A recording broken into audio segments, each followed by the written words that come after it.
தக்காளி ரசம் எப்படி வைக்கலான்னு பார்க்கலாம் வாங்க. தக்காளி ரசத்துக்கு தேவையான புளியை வச்சுக்கணும். புளி வந்து நான் ஒரு 50 கிராம் இருக்கும். புளி, மஞ்சத்தூள், கல் உப்பு 3 போட்டு தண்ணி ஊற்றி ஊற வைக்கணும். கொஞ்ச நேரம் ஊற வச்சுட்டு அதுக்கு தேவையான பொருட்கள் 2 ஸ்பூன் சீரகம், மிளகு 2 ஸ்பூன், இது 2 போட்டு ஃபஸ்ட்டு ஒரு ஓட்டு ஓட்டிடணும். அதுக்கப்புறமா கொத்தமல்லி, பூண்டு, கருவேப்பிலை, தக்காளி 2.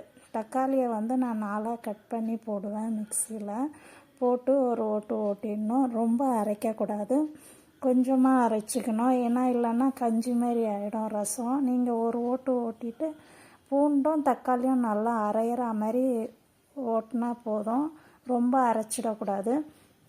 புளியை வந்து நான் ஒரு 3 எலுமிச்சைப்பழம் சைஸ் அளவு புளி வச்சுருக்கிறேன். கரைச்சி வச்சுக்கிட்டு தேவையான அளவு எண்ணெய், 3 டேபிள் ஸ்பூன் எண்ணெய், கடுகு, வரமிளகாய் ஒரு 2 வரமிளகாய், காரத்துக்கு ஏற்ற மாரி நீங்கள் போட்டுக்கோங்க. நான் 2 தான் போடுவேன். பெருங்காயம் தூள் கொஞ்சம், அப்புறம் அரைச்சி வச்ச மசாலாவை அதில் ஊற்றிக்கணும்.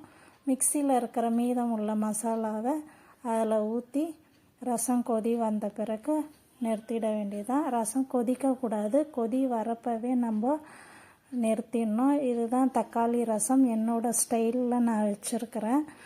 நீங்கள் பாருங்கள், பார்த்து பிடிச்சிருந்தா நீங்கள் லைக் பண்ணுங்கள், ஷேர் பண்ணுங்கள்.